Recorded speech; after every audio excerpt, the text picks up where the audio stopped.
Bible আমাদের শিক্ষা দেয় যে প্রার্থনা হলো বিশ্বাসীদের জন্য ঈশ্বরের সাথে সংযোগ স্থাপনের এবং শারীরিক নিরাময় সহ তাদের জীবনের সমস্ত দিকগুলিতে তার ইচ্ছা অন্বেষণ করার জন্য একটি শক্তিশালী হাতিয়ার।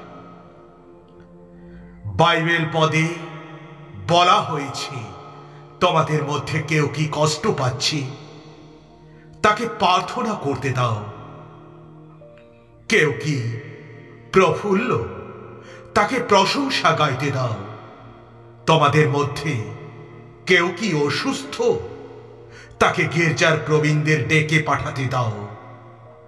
তার জন্য প্রার্থনা করুক।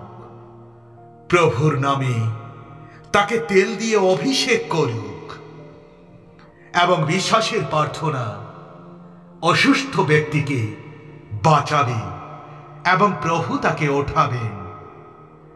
এবং যদি সে পাপ করে থাকে তবে তাকে ক্ষমা করা হবে। অতএব নিরাময়ের জন্য প্রার্থনা করা পাপ নয়। প্রকৃতপক্ষে বাইবেল বিশ্বাসীদের নিরাময়ের জন্য প্রার্থনা করতে এবং সমস্ত পরিস্থিতিতে ঈশ্বরের ইচ্ছা অন্বেষণ করতে উৎসাহিত করে। যাই হোক, এটি মনে রাখা গুরুত্বপূর্ণ যে নিরাময় শেষ পর্যন্ত ঈশ্বরের সার্বভৌম ইচ্ছা থেকে আসে এবং নিরাময়ের জন্য সমস্ত প্রার্থনা আমরা যেভাবে আশা করি বা কামনা করি সেভাবে উত্তর দেওয়া হবে না। আমাদের অবশ্যই আমাদের জীবনের জন্য ঈশ্বরের পরিকল্পনার উপর আস্থা রাখতে হবে। এমনকি যখন আমরা এটি সম্পূর্ণরূপে বুঝতে পারি না, এটাও মনে রাখা গুরুত্বপূর্ণ যে যখন প্রার্থনা গুরুত্বপূর্ণ শারীরিক নিরাময়ের জন্য, চিকিৎসার জন্য চিকিৎসা চাওয়া এবং চিকিৎসকদের পরামর্শ অনুসরণ করা অপরিহার্য। বাইবেল চিকিৎসার নিন্দা করে না, বরং এটি শেখায় যে সমস্ত ভালো জিনিস ঈশ্বরের কাছ থেকে আসে, যার মধ্যে যেমন একটা ঔষধ এবং এটি ব্যবহার করার জ্ঞান রয়েছে। তাই সব কিছুর মূলে যেহেতু ঈশ্বর রয়েছেন, আসুন বন্ধুগণ, আমাদের রোগকে নিরাময় করার জন্য আমরা বাইবেলে এই শক্তিশালী প্রার্থনাটি করি। হে পিতা, ক্রুশে তোমার পুত্রের রক্ত আমার সম্পূর্ণ আরোগ্যের জন্য যথেষ্ট। হে প্রভু, এই মুহূর্তে তোমার আরোগ্যময় হাত বাড়িয়ে দাও। আমার শরীরের প্রতিটি অংশে, প্রতিটি কোষ এবং টিস্যুর মধ্যে শক্তি সঞ্চয় করো। আর আমাদের শরীরে প্রতিটি অঙ্গ প্রত্যঙ্গকে সক্রিয় করো প্রভু। আমাদেরকে আপনি স্পর্শ করুন প্রভু।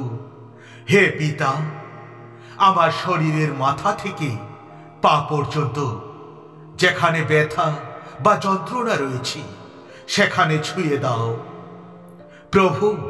তোমার বাক্য গীত সংহিতা 107:19-20 পদে বলা হয়েছে, যখন আমরা বিপদে পড়ি তোমাকে ডাকি, তখন তুমি তোমার বাক্য দিয়ে আমাদের সুস্থ করবে এবং নিশ্চিত মৃত্যু থেকে আমাদের উদ্ধার করবে প্রভু।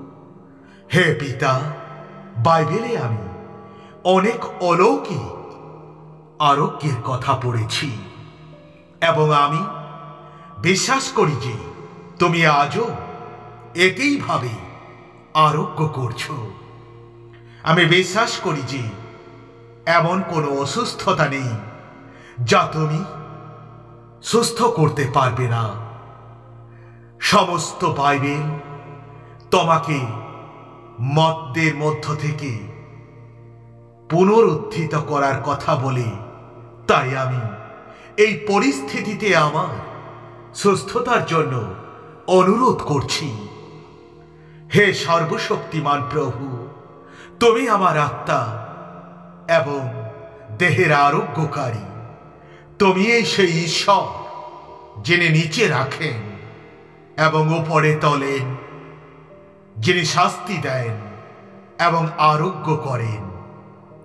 তাই হে প্রভু, তোমার অসীম দয়াতে আমাকে সুস্থ করো। তোমার সাহায্যকারী হাত স্বর্গ থেকে তুমি বাড়িয়ে দাও এবং আমাকে তুমি সুস্থ করো। রোগীর বিছানা থেকে টেনে তোলো আমায়। আমার এ জীবনে তোমার পরিত্রাণ নিয়ে এসো। সমস্ত রোগের আত্মা, অশুভ শক্তি, জাদুটোনা থেকে আমাকে মুক্ত করো প্রভু। তোমার পবিত্র রক্ত দিয়ে আমার জীবন থেকে শয়তানের সকল বন্ধন ভেঙে ফেলো এবং তোমার পবিত্র যিশুর নামের গুণে আমাকে উদ্ধার করো। কারণ প্রভু, সব নামের উপরে তোমার নাম। হে সর্বশক্তিমান প্রভু, তুমি আমার আত্মা এবং দেহের আরোগ্যকারী। তুমি এই সেই ঈশ্বর যিনি নিচে রাখেন এবং উপরে তোলেন, যিনি শান্তি দেন এবং আরোগ্য করেন। আকাশের নিচে ও মানুষের মধ্যে কেবলমাত্র একটাই নাম, আর সেই নাম পবিত্র যিশুর নাম। হে প্রভু, তোমার অসীম দয়াতে আমাকে সুস্থ করো প্রভু। তোমার সাহায্যকারী হাত স্বর্গ থেকে তুমি বাড়িয়ে দাও এবং আমাকে সুস্থ করো। রোগীর বিছানা থেকে তুমি আমাকে টেনে তোলো প্রভু। যেই নামের মধ্যে শক্তি রয়েছে, ক্ষমতা রয়েছে এবং আশ্চর্য কাজ রয়েছে। হে পিতা, আমরা বিশ্বাস করি যে আমাদের জীবনের জন্য তোমার পরিকল্পনা মঙ্গলের জন্য, এবং তুমি যে কাজ করো তা ভালোর জন্য করো। তাই হে প্রভু, আমাদের বিশ্বাস তুমি বাড়িয়ে দাও, যেন আমরা তোমার উপর নির্ভরশীল হতে পারি। তোমার বাক্য বলে, যে কোনো অস্ত্রই তৈরি হয়নি আমাদের বিরুদ্ধে টিকে থাকতে পারি। হে প্রভু, আমরা তোমার বিশ্বস্ততার জন্য তোমাকে ধন্যবাদ জানাই।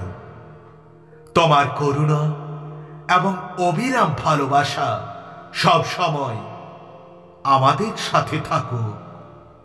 সমস্ত গৌরব, সমস্ত মহিমা একমাত্র পিতা তোমারই হোক।